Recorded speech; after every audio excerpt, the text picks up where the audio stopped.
بسم اللہ الرحمن الرحیم۔ السلام علیکم۔ رسول اللہ صلی اللہ علیہ وآلہ وسلم نے حضرت جبرائیل علیہ السلام سے فرمایا کہ جبرائیل، میں تھک جاتا ہوں۔ حضرت جبرائیل علیہ السلام نے جواب دیا، اے اللہ کی رسول صلی اللہ علیہ وآلہ وسلم، آپ تلبینہ استعمال کیا کریں۔ حضرت عائشہ صدیقہ رضی اللہ تعالی عنہا فرماتی ہیں، رسول اللہ صلی اللہ علیہ وآلہ وسلم کے اہل خانہ میں سے جب کوئی بیمار ہوتا تھا تو حکم ہوتا کہ اس کے لیے تلبینہ تیار کیا جائے۔ پھر فرماتے تھے کہ تلبینہ بیمار کے دل سے غم کو اتار دیتا ہے اور اس کی کمزوری کو یوں اتار دیتا ہے جیسے کہ تم میں سے کوئی اپنے چہرے کو پانی سے دھو کر اس سے غلاظت اتار دیتا ہے۔ تلبینہ کیا ہے؟ تلبینہ دودھ، جو اور کھجور کی کھیر ہے جو اپنے اندر بے شمار فوائد رکھتی ہے۔ یہ ایک مکمل غذا ہے جو ناشتے میں کھائی جا سکتی ہے۔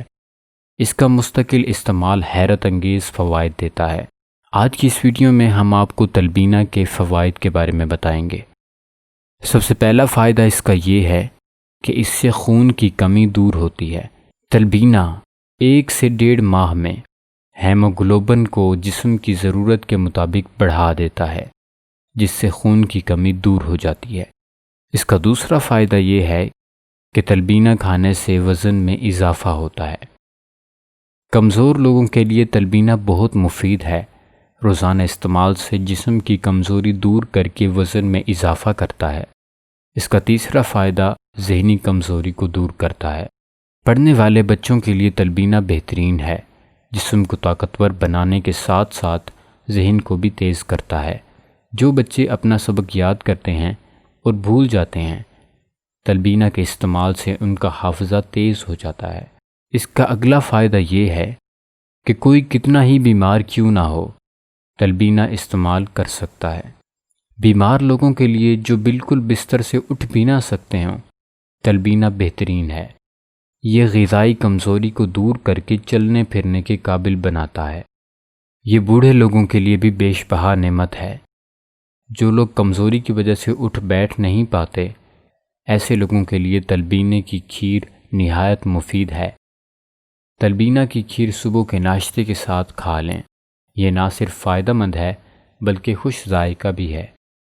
آئیے میں آپ کو تلبینہ بنانے کا آسان طریقہ بتا دیتا ہوں۔ تلبینہ بنانے کے لیے آپ کے پاس یہ چیزیں ہونی چاہیے۔ نمبر 1، دودھ 2 کلو۔ نمبر 2، جو 200 گرام جو کہ چھلے ہوئے ہوں۔